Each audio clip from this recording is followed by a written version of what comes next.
Estás escuchando Proyecto Radio MX con sentido social. Las opiniones vertidas en este programa son exclusiva responsabilidad de quienes las emiten y no representan necesariamente el pensamiento ni la línea editorial de Proyecto Radio MX. Hola, ¿qué tal? Bienvenidos a Pulso Saludable. Soy Liliana Noble Alemán. ¡Comenzamos!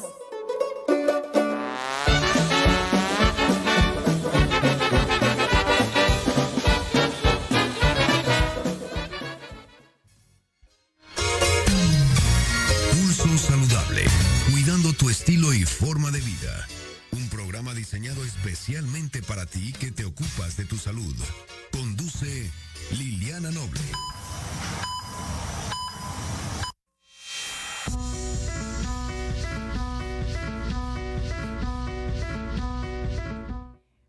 Tarde con 4 minutos, 16 horas con 4 minutos. Muy buenas tardes, tengan todas y todos ustedes. Soy Liliana Noble Alemán y le doy la más cordial bienvenida al Pulso Saludable del día de hoy. Estamos transmitiendo completamente en vivo desde las instalaciones de Proyecto Radio MX en la zona centro, alcaldía Cuauhtémoc. Somos Cuauhtémoc, ¿verdad? Cuauhtémoc, muy cercanos a Forum Buenavista. Por si quieren venir a la zona comercial, pasan a saludarnos aquí a Pulso Saludable y nos traen unas agüitas, algo, ¿no? Porque hace mucho calor. Oigan, hoy tenemos un programa bastante interesante. Vamos a platicar de los beneficios que aporta a la salud dejar de fumar o evitar fumar. Trae más beneficios que seguir fumando, por supuesto. También sobre la importancia de la nutrición en las niñas y en los niños, cómo mantener una nutrición ideal y cómo saber si hay alguna forma de darnos cuenta si el pequeño o la pequeña están en un estado de mala nutrición, de malnutrición o de desnutrición. Y también vamos a platicar con una experta sobre el síndrome de Asperger. Esta es una variedad del espectro autista y es que se conmemora próximamente el Día Mundial de este síndrome. Así es que todo ello y un poquito más en el día de hoy en Pulso Saludable. Vamos a iniciar la jornada de trabajo de hoy.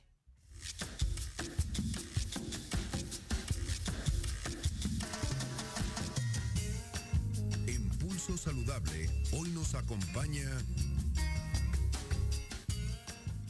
4 de la tarde con 6 minutos de este día 16 de febrero de 2023. Y antes de darle la bienvenida al invitado del día de hoy, a ver si me quieres ayudar, queridísimo Elías, con una fotito que te mandé y la respuesta. Fíjense ustedes que nos hicieron favor de enviarnos a la redacción una denuncia, o más bien querían saber si es verdad, y es que ha sido muy común desde la aparición de las conferencias que daba vespertinas el doctor Hugo López-Gatell, reunido de todo su equipo de trabajo, que empezaron a surgir estos clubs de fans y luego han utilizado su imagen, mal utilizado su imagen muchísimas veces. Me voy a quitar, perdón ustedes, no había visto, traigo todavía aquí los gafetes, me los voy a mover acá para que no se vean, pero bueno, habían las personas todavía generado comunicación de buena onda con él, pero de repente empezaron los malvados,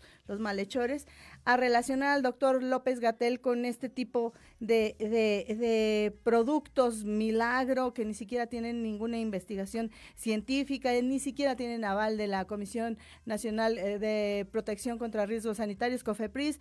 Entonces ha habido, no es la primera vez que quieren utilizar o que mal utilizan la imagen del doctor López-Gatell, y nos pusimos de inmediato en contacto con él. Y si me ayudas ahora a poner un pedacito del otro lado, aunque a mí me tapes, no importa, ahora mismo la respuesta del doctor Hugo López-Gatell sobre esta forma tan infame de llamar la atención. Usted no se deje engañar, el doctor López-Gatell es un funcionario público que jamás ha externado ningún interés ni ha favorecido a ningún producto. Y él nos contesta: gracias por la alerta, es totalmente falso, jamás he dicho esto, tampoco vendo ni hago propaganda de producto alguno. Desde hace 2 años o más utilizan mi nombre y fotografías para hacer publicidad de una gama de productos engaño contra la diabetes, la obesidad, la prostatitis, la enfermedad cardiovascular y algunas otras que se vayan a ir acumulando.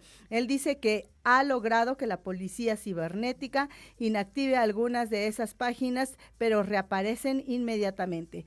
Muchas tienen dominios web falsos o de difícil rastreo, también lo hacen en Facebook y en YouTube. Si usted ve alguna publicidad, de inmediato se va a dar cuenta que es falsa. Si no la quiere compartir en Pulso Saludable para hacérsela llegar al doctor Gatell, pero es completamente falso, y tenga mucho cuidado porque los productos que no están avalados por COFEPRIS o que no los avala una institución seria o alguna compañía farmacéutica pueden traerle muchos dolores de cabeza, incluso pudieran ayudarle a perder la vida, así de serio. Así es que tenga mucho cuidado con este tipo de engaños de las llamadas fake news, y ya lo dijo el doctor Gatell en esta comunicación por WhatsApp, que le agradecemos mucho y le mandamos nuestros cariños, que siempre nos aporta información de interés en Pulso Saludable, que no es verdad. Y yendo con nuestro invitado, y le agradezco que me haya permitido tomarme unos minutos para aclarar esto, y le agradezco mucho al doctor Justino Regalado Pineda. Él es director médico del Instituto Nacional de Enfermedades Respiratorias, conocido como el INER, una de las mejores instituciones en materia de enfermedades respiratorias, no solo en México, en todo el mundo. Y vamos a platicar con él sobre los beneficios que aporta a la salud no fumar o dejar de fumar. Él está dentro de los servicios del departamento, o esta información surge de los servicios del Departamento de Tabaquismo y EPOC, que es la enfermedad pulmonar obstructiva crónica. Doctor Justino, gracias por estar con nosotros en Pulso Saludable. Muy buenas tardes. Hola, buenas tardes. Gracias por su interés.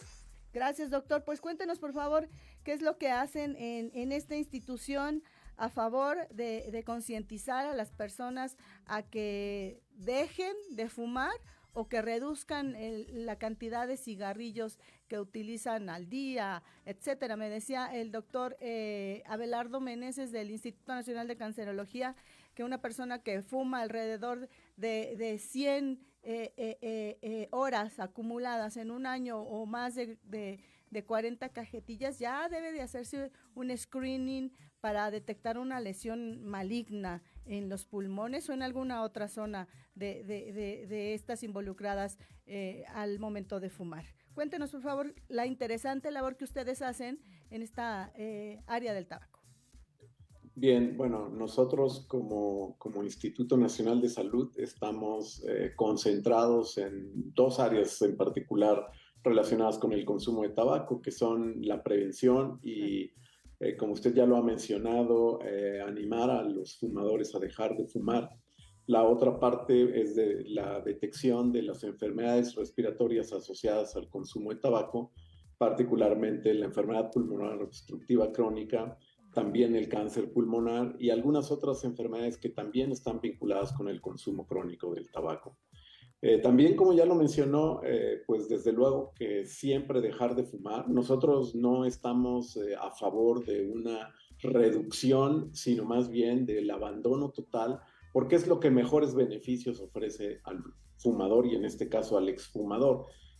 Para los investigadores y los médicos que atienden pacientes en el instituto, es muy importante que se reduzca lo máximo posible el riesgo asociado a dejar de fumar, particularmente en la prevención de estas enfermedades, pero yo iría un poco más allá porque los beneficios de dejar de fumar no solamente previenen las enfermedades respiratorias que tienen la característica de producirse a largo plazo. El cáncer pulmonar, el enfisema pulmonar se producen después de muchos años de haber fumado.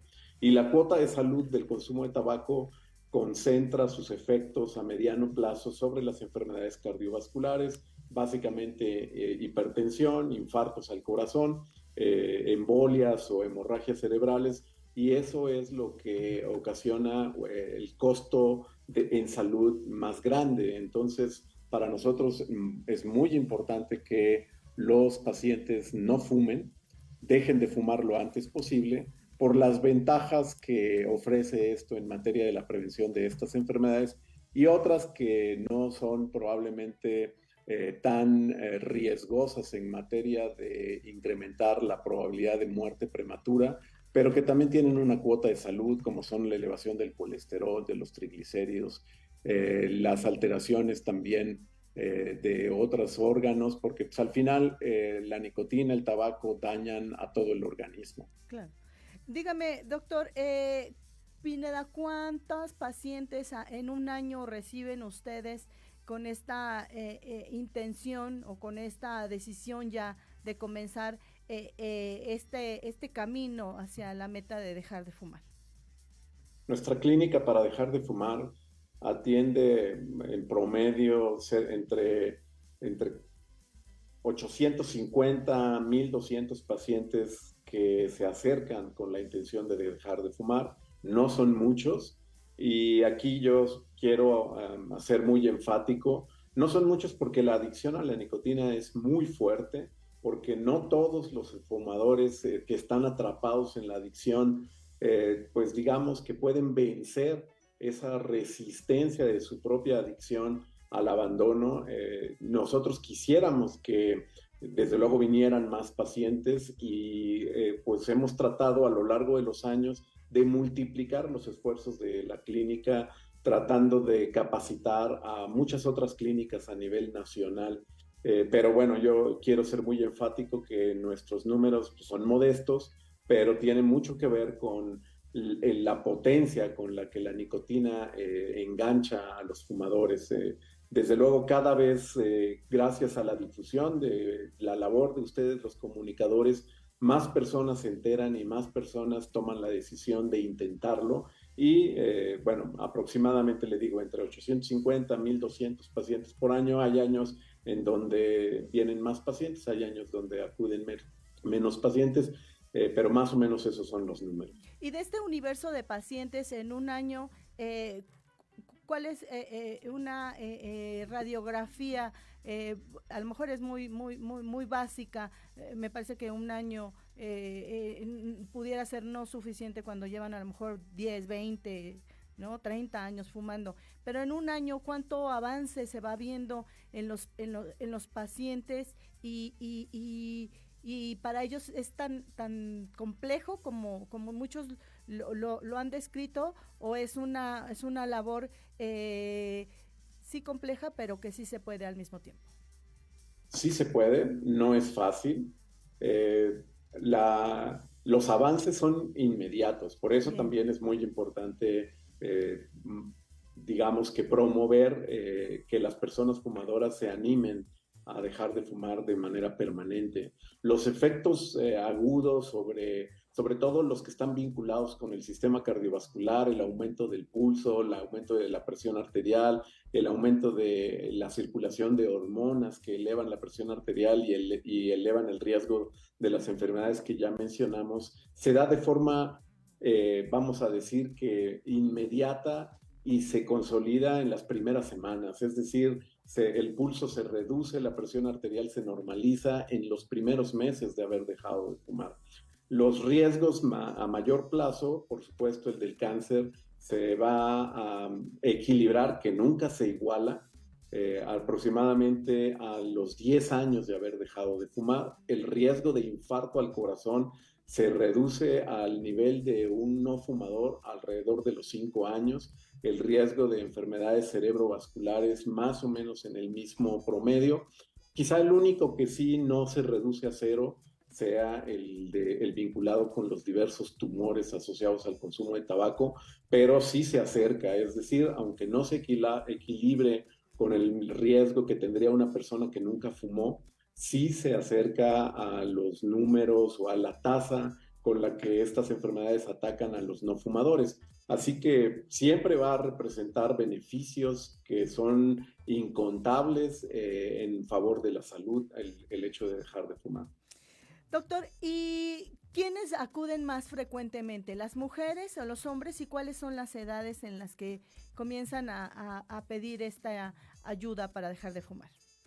Bueno, acuden particularmente, y eso ha sido por varios años, acuden más las mujeres, pero tampoco es que la proporción sea así apabullante. Vamos, son más mujeres, pero acuden también hombres. Las edades en las que particularmente caracterizan nuestra clínica son personas entre 40 y 60 años. Sé que el rango es amplio, pero así es como se comporta. Claro.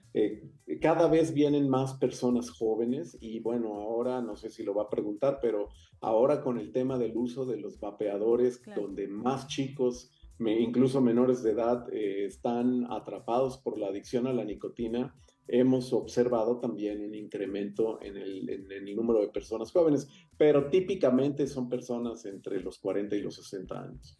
Ahora bien, doctor, de este universo de personas, me imagino que los procesos por los que tienen que pasar llevan un protocolo ustedes. ¿Siempre es igual y más o menos para que la gente conozca en qué consiste? Es decir, este paciente de recién ingreso llega y ¿qué sigue para él? Bueno, lo primero es que manifiesten su interés por dejar de fumar. La clínica es una clínica abierta, no necesitan un pase especial, no necesitan un salvoconducto, no necesitan una cita previa. Es un tema de presentarse en los horarios de trabajo de la clínica, de lunes a viernes, de 8 de la mañana a 4 de la tarde. Allí van a tener una evaluación inicial por personal capacitado en la atención del tabaquismo y de acuerdo a su nivel de intensidad de la adicción se van a asignar hay diferentes modalidades de tratamiento. Nosotros vamos o promovemos la atención médica, hay diferentes medicamentos para dejar de fumar, vinculada o de la mano de la atención psicológica, porque la parte del cambio en la conducta también es relevante y esencial. Entonces, los pacientes terminan inscribiéndose a un programa. Hay algunos pacientes, los menos, tienen una atención individual. Otros pacientes la mayoría van a estos grupos para dejar de fumar, en donde se incluye la evaluación médica. Se les hacen diferentes estudios en varias citas, donde desde luego se revisa el estado de la salud pulmonar, se revisa el estado estructural del sistema respiratorio, se realizan algunas otras pruebas para ver el impacto que puede haber tenido el consumo crónico de tabaco.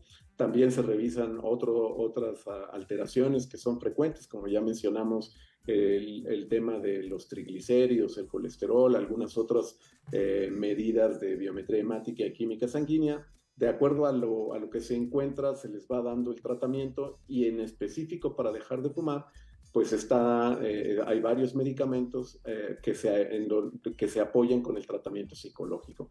Más o menos el programa dura entre 4 a 6 semanas. Algunos pacientes requieren de mayor tiempo. Lo típico es eso. Y después vienen periódicamente a revisiones a lo largo de los primeros 12 meses, en donde los que son exitosos son aquellos que no fumaron ni una sola calada en 12 meses después de haber tomado el programa. Bien. Y esos a los que se les denomina exfumadores. Claro.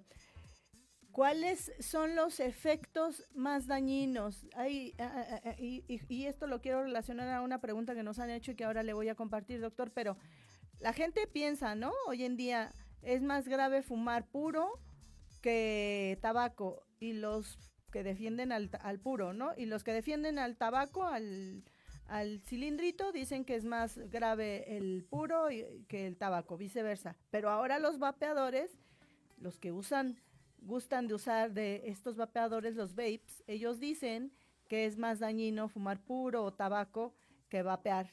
Pero también ya se adicionaron los fumadores de cannabis y ellos dicen que todo lo anterior es más grave, que fumar cannabis está bien porque no produce ningún daño a la salud. ¿Cuál es la opinión de ustedes, los expertos, doctor?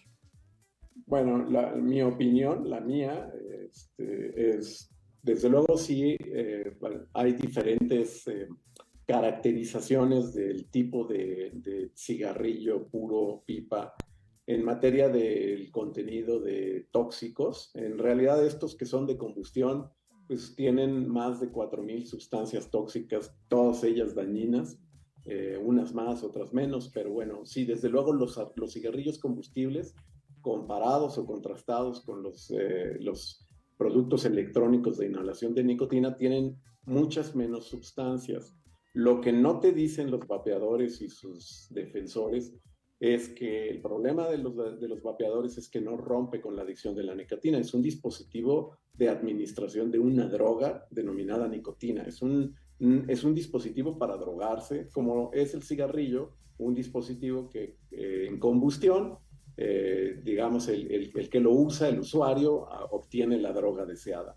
Entonces, en ese sentido son iguales, no rompe la conducta de inhalar una droga, y lo que no te dicen es que la transición entre uno y otro es muy común. Es decir, fumadores pasan al vapeador y después regresan al cigarrillo, y lo más dramático el día de hoy es que los jóvenes, los adolescentes y los niños empiezan a vapear y son adictos a la nicotina antes de siquiera haber fumado su primer cigarrillo, y con muchísima frecuencia migran hacia el cigarrillo tradicional, donde entonces pues ya dejan de tener la ventaja que supondría que no están las 4,000 sustancias tóxicas, además de la nicotina, que no contiene el vapeador, para empezar a exponerse a estas otras sustancias.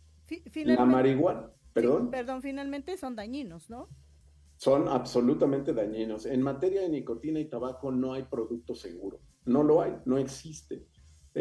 Ahora, con respecto a la cannabis y a la marihuana, pues también hace daño. Desde luego que los que fuman marihuana, pues no lo hacen con la misma intensidad y frecuencia comparado con los que fuman nicotina o tabaco. Pero la marihuana tiene algunos aspectos y todos los psicotrópicos, como el tetrahidrocannabinol, que es el más potente y responsable de los efectos de la marihuana, tiene efectos muy deleterios sobre el sistema nervioso central en individuos susceptibles. Entonces, invocar de que es seguro o más seguro también es un despropósito. Claro. ¿Cuál sería su mensaje final, doctor, en esta tarde en Pulso Saludable? Y díganos, por favor, dónde puede acudir la gente, horarios, alguna página web, etcétera. Bueno, mi mensaje final es que todos aquellos que se sientan atrapados por la adicción a la nicotina consideren que sí hay esperanza, que sí se puede dejar de fumar, no es fácil, que a veces pretenden encontrar un tratamiento o producto milagroso. Yo solamente les haría énfasis en que no llegaron a su nivel de fumadores de un día para otro, no pueden pretender dejarlo de un día para otro, toma tiempo, pero con la determinación y motivación suficiente se puede. La clínica del INER está abierta a todo público, como ya lo comenté. Los horarios de atención son de 8 de la mañana a 4 de la tarde. Y básicamente, bueno, pues es un tema de que se animen, sí se puede, y lo mejor que les puede pasar es dejar de fumar lo antes posible. Claro, doctor, hagamos este ejercicio de comunicación cuantas veces usted crea necesario. No importa si hay que repetirlo una vez cada mes, lo que usted decida. Pulso Saludable está disponible para todas y todos ustedes, y en Pulso Saludable estamos completamente convencidos de que no estamos a favor de ninguna sustancia que genere adicciones y que perjudique la salud, como puede ser esta nicotina. Gracias, doctor. Le mando un abrazo. Buenas tardes. Gracias. Hasta luego. Buenas tardes. Hasta luego. Ahí la voz del doctor Justino Regalado Pineda. Le decía yo, director médico del Instituto Nacional de Enfermedades Respiratorias, el INER, allá en la zona de hospitales. Puede acudir a esta clínica de atención a las y los fumadores. Fumar, ni uno solo, produce ningún beneficio a la salud. 4:27 p.m. de este 16 de febrero de 2023, la temperatura 25 grados centígrados. Pausa, vengo.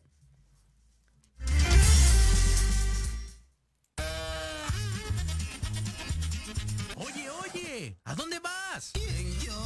Vamos a un corte rapidísimo y regresamos. Se va a poner interesante. Quédate en casa y escucha la programación de Proyecto Radio MX con sentido social.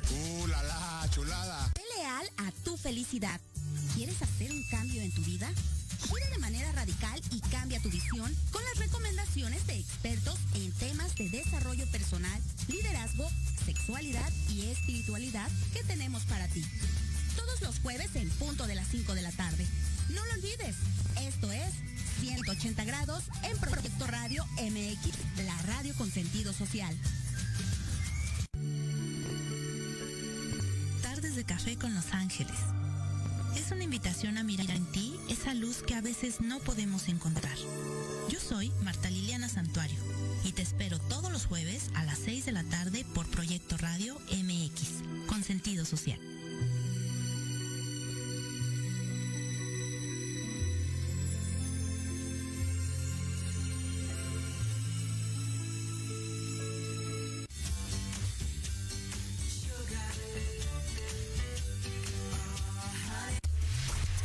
En Pulso Saludable también nos ocupamos de tu salud mental.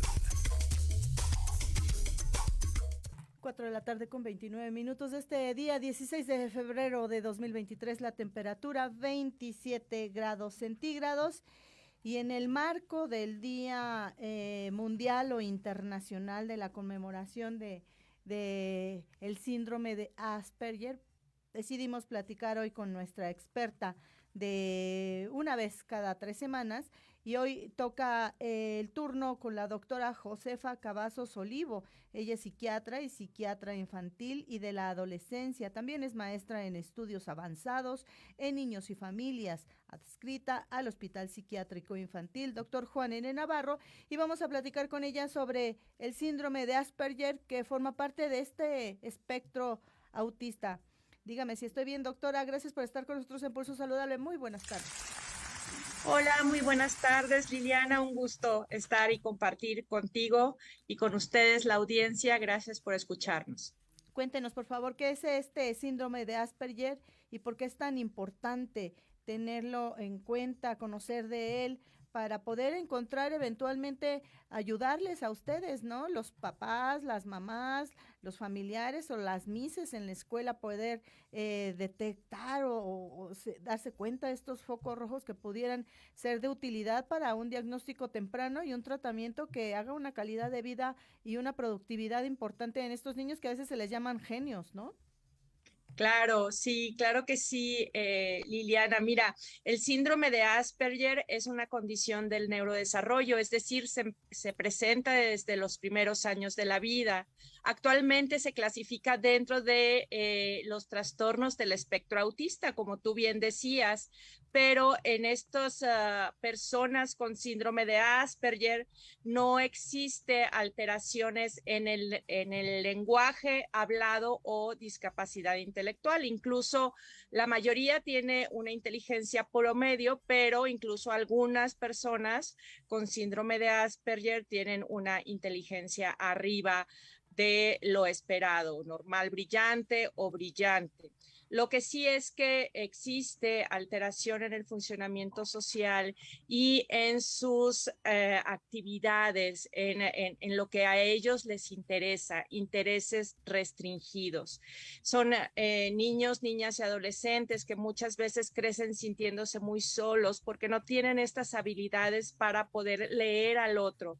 Y esta se llama habilidad para el lenguaje pragmático, es la habilidad para yo poder leer lo que hay entre líneas y lo que me quiere decir el otro. También es frecuente que las personas con síndrome de Asperger tengan alteración en el reconocimiento de sus propias emociones o de las emociones de los demás, es decir, en esta capacidad de empatía, de ponerme en el lugar del otro.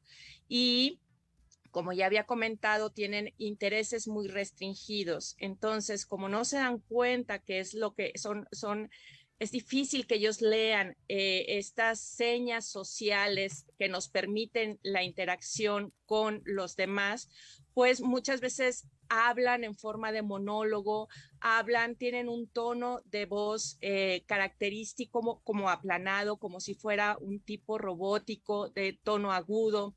Y generalmente son monólogos, utilizan mucho los monólogos acerca de sus intereses, hablan de ellos mismos o de sus propios intereses y les cuesta mucho trabajo tomar en cuenta pues que los demás también deben de hablar y leer cuando es necesario hacer una pausa. Son niños y adolescentes que crecen en ocasiones sintiéndose muy solitarios porque ellos están interesados en hacer pues amistades. Claro. Se preguntan cómo los demás hacen amistades, pero les cuesta mucho trabajo ellos mismos iniciar una relación o iniciar esto que se necesita, la interacción social para poder hacer amistades. Doctor, otro tema que es muy importante. Sí, Liliana, ¿decías algo? No, dígame. Sí, es que el síndrome de Asperger como trastorno del neurodesarrollo es continuo, entonces también tenemos adultos con estos padecimientos que posteriormente, bueno, les cuesta trabajo, pues pueden ser muy, muy capaces de desarrollar un empleo, pero muchas veces dejan los empleos o no pueden lograr obtener un empleo por la disfunción social que tienen. Claro. ¿Qué ocurrió, doctora? ¿Qué ocurre, doctora Josefa? Me encanta su nombre, me hace recordar a una parte de la historia, qué interesante. Pero, ¿qué ocurre con esta parte del neurodesarrollo? ¿Algo no funcionó como debería, o es un elemento químico que falta en el cerebro, o está produciéndose de más? ¿Qué pasa estructuralmente? ¿Hay alguna descripción de lo que ocurre para que se presente este síndrome de Asperger? Fíjate, Liliana, que las causas o los factores de riesgo, por ejemplo, son multifactoriales. Lo que ocurre es que, pues sí, hay alteraciones en diferentes estructuras, pero una causa en específico no la sabemos actualmente. Sabemos que interfieren factores genéticos, factores ambientales. Si tienen todos los trastornos del neurodesarrollo, incluyendo el síndrome de Asperger, tienen un gran porcentaje de etiología genética. En un 70 u 80% la etiología es genética, sí está en nuestros genes, pero en un 20 o 30% influye en el ambiente. En este caso, pues la exposición a pesticidas, la exposición a plomo, se ha visto que pues influye en este padecimiento, en la presencia de este padecimiento, pero la etiología, la causa es multifactorial y no existe una etiología como lineal que nos pueda decir esto es lo que ocurre, esto es lo que está ocurriendo, entonces por eso se presenta el síndrome de Asperger. Y si tiene esta etiología genética tan importante, tan preponderante, ¿se puede pensar que también es generacional, que se va a transmitir de una generación a otra en este núcleo familiar? ¿O son aislados los casos en estos núcleos familiares? Fíjate, Liliana, que la prevalencia, o sea, los casos que existen de síndrome de Asperger es 0.06% de la población general.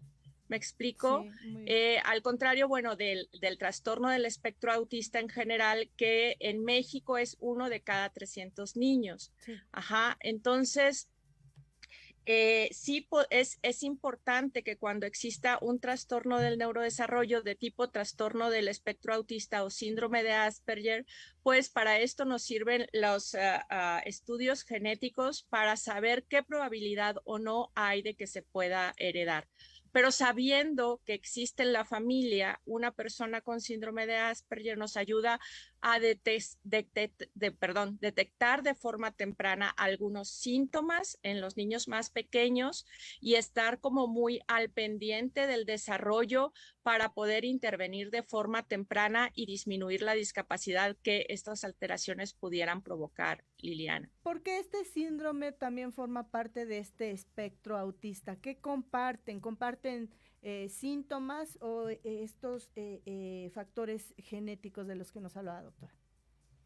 Ambos, Liliana, y comparten estos síntomas de alteración en la comunicación pragmática, sí, y los intereses restrictivos. Sin embargo, en el trastorno de síndrome, el trastorno de Asperger, el síndrome de Asperger, perdón, no existe discapacidad intelectual o discapacidad en el desarrollo del lenguaje, ni el lenguaje receptivo, o sea, lo que entendemos, ni en el lenguaje hablado, que es una de las características principales de los demás, pues, condiciones del trastorno del espectro autista, Liliana. Bien.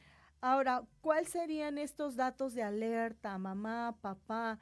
Ustedes siempre los expertos hablan de que un diagnóstico oportuno siempre va a ser benéfico para la calidad de vida y para la curación o para mejorar la progresión, la naturaleza de la enfermedad y en este caso síndrome de Asperger. ¿Qué tendrían que tomar en cuenta Sí. mamá, papá, la maestra, etcétera, los hermanitos? Algo, me parece muy Claro que complejo, sí. ¿no? Claro que sí, Liliana. O sea, los síntomas tempranos que podemos observar es alteración en la atención conjunta. O sea, el niño no es capaz de que le interese mostrarle a su cuidador primario, a su mamá o a su papá o a alguno de los cuidadores primarios en lo que está interesado, ¿sí? Esta interacción social. Voltear a ver a un objeto, voltear a ver a la persona que se quiere o al cuidador primario y hacer lo que vea al mismo objeto. Ellos tienen alteraciones en esto. Hay alteraciones en el síndrome de Asperger específicamente. Se han descrito muchas alteraciones a nivel motor, así como para gatear o para caminar o para hacer la pinza con los deditos, cuando juntan los dedos en la escritura. Sí, entonces estos son síntomas tempranos. La sonrisa social, cuando un niño generalmente a los 3 meses de edad ya se ríe contigo.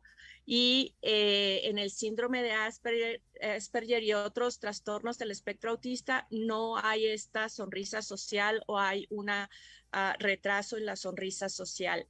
También vemos claramente, bueno, o sea, específicamente en el síndrome de Asperger, sí va a haber un desarrollo del lenguaje, pero no va a haber un desarrollo del lenguaje pragmático, del lenguaje social. Entonces, en las maestras, cuando tengamos a un niño que le cueste mucho trabajo relacionarse con otros, un niño que tenga intereses limitados, un niño que presente, por ejemplo, que no entienda las emociones de los otros y que tenga que tener rutinas muy específicas porque si no se nos desorganiza, creo que es bien importante identificar estos síntomas y poderlos mandar a evaluación para descartar que se esté presentando un trastorno como el síndrome de Asperger o otro trastorno del espectro autista. Claro.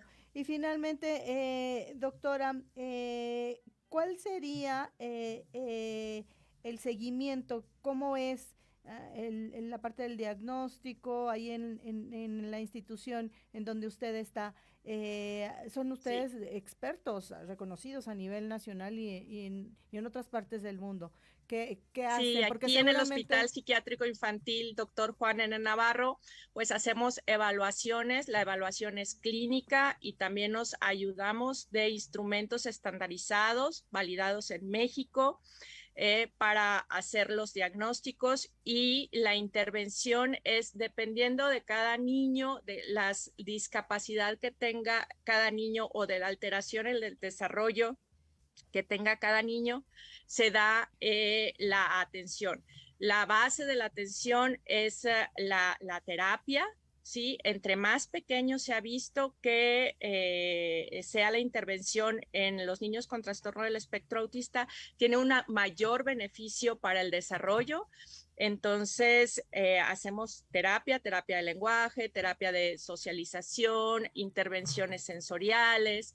Entonces, finalmente, el tratamiento debe de ser individualizado dependiendo de las necesidades en ese momento y de acuerdo a la etapa del desarrollo de cada niño en particular. Doctora, regáleme antes de irse una respuesta para Marta Alicia Moreno. Ella pregunta que cómo ayudar a este tipo de niños para que se integren con sus compañeros en el jardín de niños. Fíjate, Liliana, que es bien importante la educación de los padres, ¿sí? La psicoeducación de los padres respecto al padecimiento y la educación de los maestros y de los demás padres de familia que integran pues la comunidad escolar, para que pueda existir una integración de estos pequeñitos y de estos jóvenes a el ambiente escolar, porque eso hace la diferencia. Incluso se ha visto en algunos estudios que mejora el pronóstico de forma independiente. Si el niño puede desarrollarse bien en la escuela, es un factor de buen pronóstico para su edad adulta y para la mejoría de sus síntomas. Entonces, es bien importante que nosotros como personal de salud mental demos psicoeducación tanto a los padres como a los maestros para la detección y la tolerancia, ¿sí? Sepamos que todos somos distintos, todos somos diferentes, entonces cada uno tiene las características propias y debemos de ser inclusivos, pero para esto pues tenemos que hacer una gran labor de educación, claro, con todo el personal. Muy bien. Para la inclusión. ¿Cuál sería su mensaje final, doctora, en esta tarde en Pulso Saludable? Pues justo esto, que recordemos que todos somos etiquetar o de discriminar, es importante incluir, aceptar y pues ayudar a esta población. Muy bien. Doctora, le agradezco enormemente su participación esta tarde en Pulso Saludable. Le mandamos un abrazo y un beso. Cuídese. Gracias. Un abrazo, Liliana. Hasta luego. Gracias, hasta luego. Ahí la voz de la doctora Josefa Cavazos Olivo, ella psiquiatra y psiquiatra infantil y de la adolescencia, maestra en estudios avanzados en niños y familias y adscrita al Hospital Psiquiátrico Infantil Dr. Juan N. Navarro, quien nos habló de este síndrome de Asperger. 4:44 p.m, ya llegó Lupita, quién sabe de dónde andaba hace 2 días, que no la vimos, pero lo importante es que está reluciendo de contenta. Pausa, vengo. En Proyecto Radio MX, tu opinión es importante. Envíanos un mensaje de voz vía WhatsApp al 55 64 18 82 80 con tu nombre y lugar de donde nos escuchas. Recuerda, 55 64 18 82 80. Ahora te toca hablar a ti. Hoy salgo a la calle a escuchar que tiene el mundo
Saludable al cuidado de tu nutrición.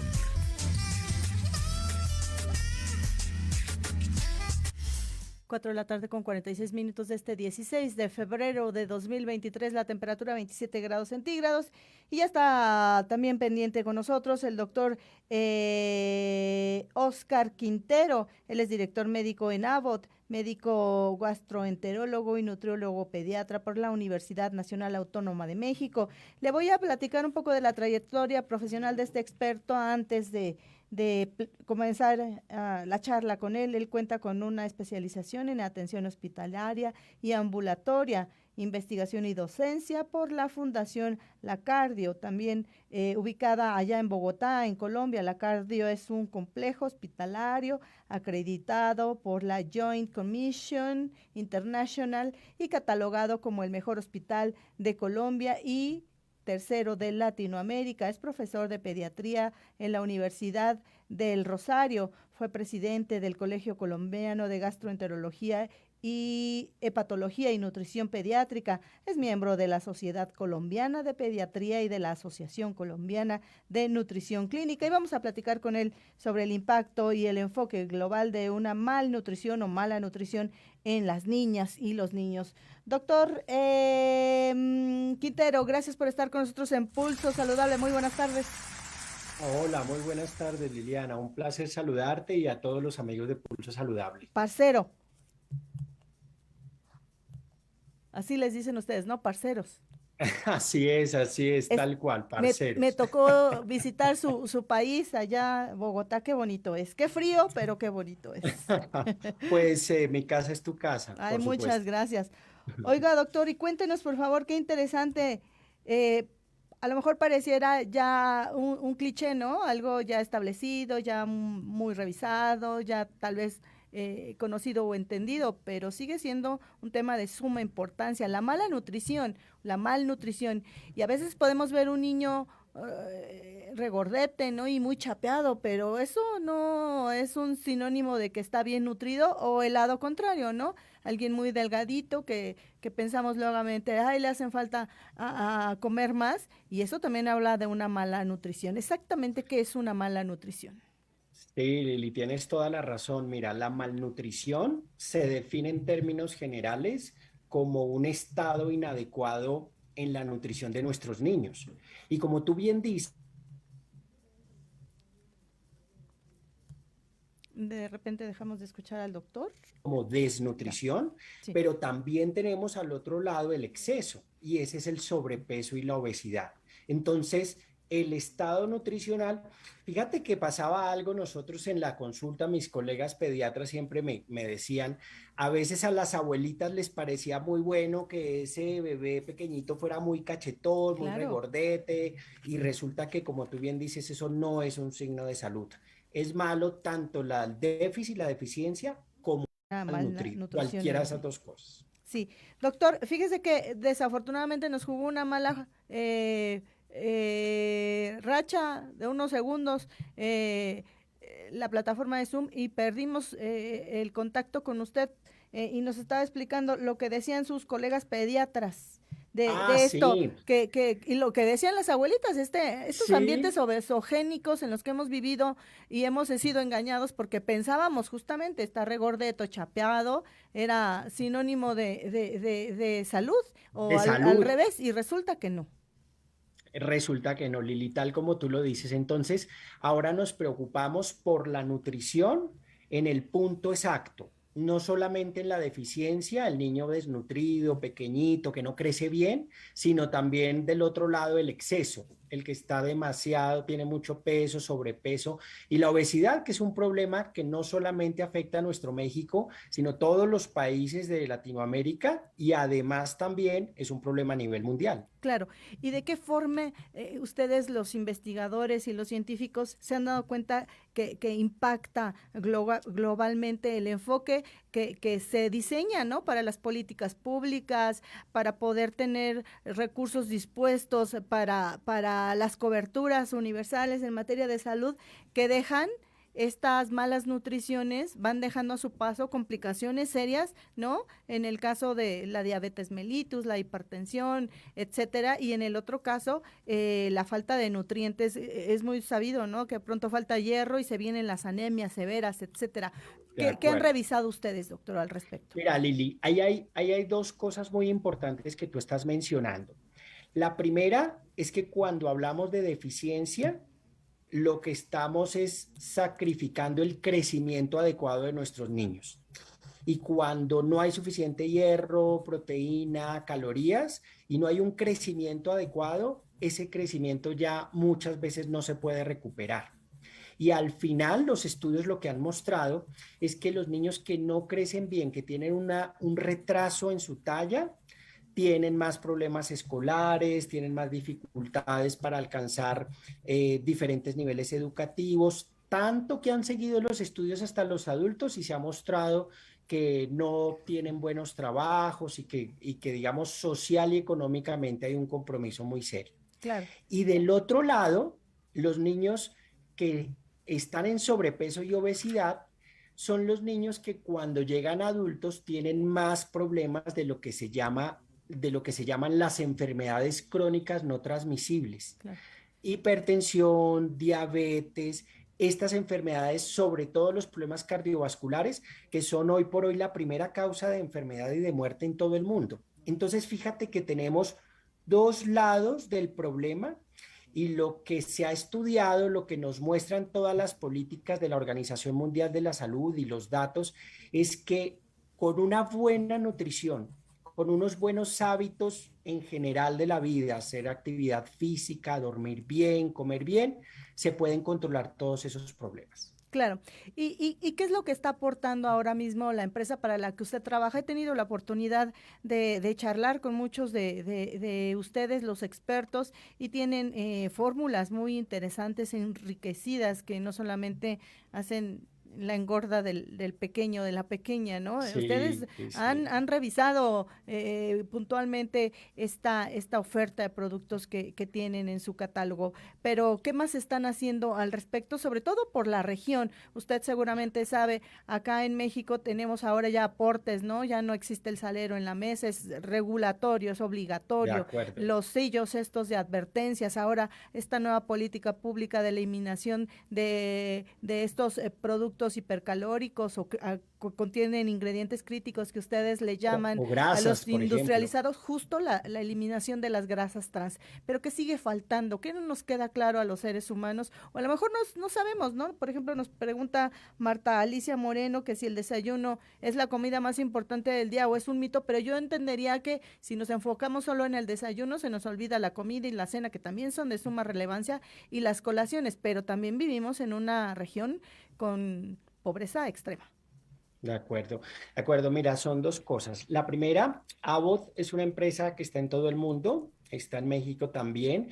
Hay diferentes divisiones y la división a la que yo pertenezco es nutrición. Sí. Y tenemos un equipo de investigadores por todo el mundo en el cual se diseñan específicamente productos para atender esas necesidades nutricionales en cualquier momento de la vida, y hoy que estamos particularmente hablando de los niños, esas necesidades no solo de calorías, sino también de proteínas, de vitaminas, de minerales en condiciones bien especiales. Entonces, digamos, la investigación nos ayuda a que científicamente se puedan diseñar productos que sean adecuados para las condiciones de cada uno de las personas que lo usan, en este caso los niños. Claro.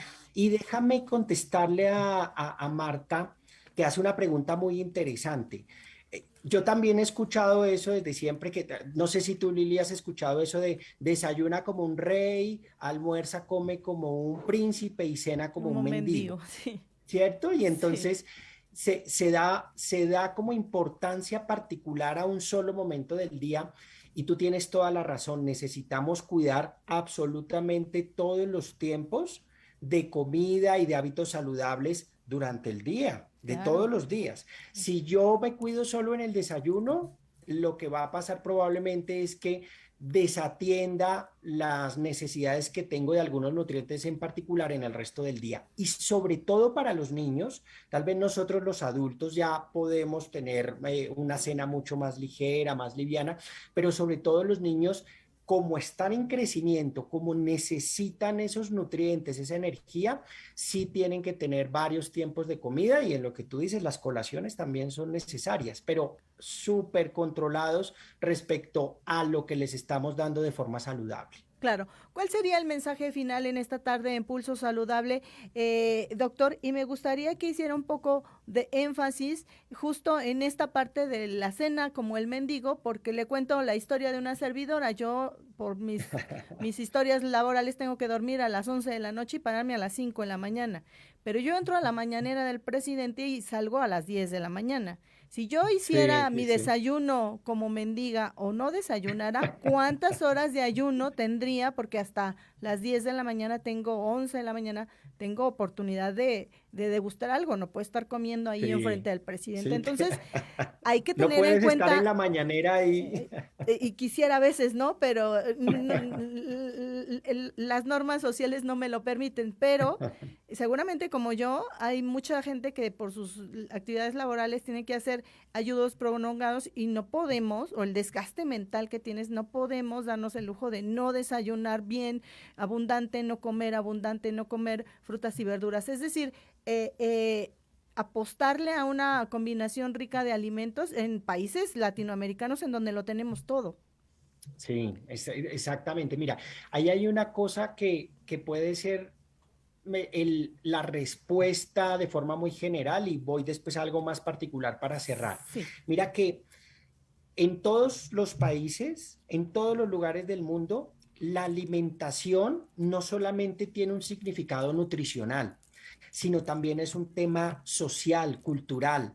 Nuestras tortillas no se comen en todos los sitios, nuestras horas para desayunar, para almorzar, para comer, no son las mismas en todos los lugares. Claro. Si tú vives en el centro de la República, probablemente tengas unos hábitos, unos tiempos y unos alimentos que en particular consumas más. Pero si vives en la costa, probablemente eso cambie. Entonces la alimentación, más allá de lo nutricional, te llena, te junta con tu familia, con tus amigos, es muy importante. Entonces, cuando tú tienes estos horarios distintos y no puedes hacer el desayuno, probablemente tienes que hacer modificaciones siempre cuidando que los tiempos que tienes de ayuno sean controlados. Cada persona, cada uno de nosotros, de acuerdo a nuestra edad, nuestro género, nuestra condición, si eres una deportista extrema, si eres una persona sedentaria, tenemos recomendaciones y necesidades específicas de nutrientes. Sí. Entonces, de la mano de los nutriólogos, de los médicos, de los pediatras, de los gastroenterólogos, podemos establecer esas pequeñas diferencias para tener una alimentación más saludable. Y recuerda que alimentarnos saludablemente es solo parte de lo que significa nuestra vida, nuestros hábitos de vida saludables. Muy bien. Actividad física, dormir bien, controlar el estrés, todas esas cosas. Muy bien, doctor, pues le invito a que participemos más seguido con estas charlas tan interesantes. Entre tanto, le dejo un abrazo y mucho éxito. Gracias. Un abrazo para ti y para todos nuestros amigos que nos ven a esta hora. Hasta la próxima. Gracias. Ahí la voz del doctor Oscar Quintero, director médico en Abbott. 5 de la tarde en punto. Gracias, Lupita. Gracias, Elías. Maricruz, soy Liliana Noble. Todavía hay COVID. Cuídese. Nos vemos la próxima semana, 4 de la tarde en punto. Adiós.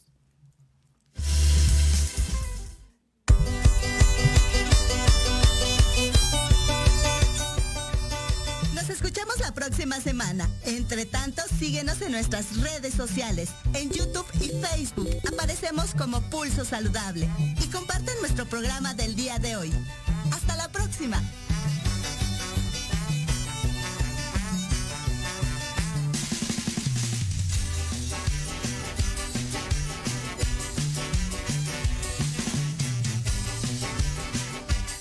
Estás escuchando Proyecto Radio MX con sentido social.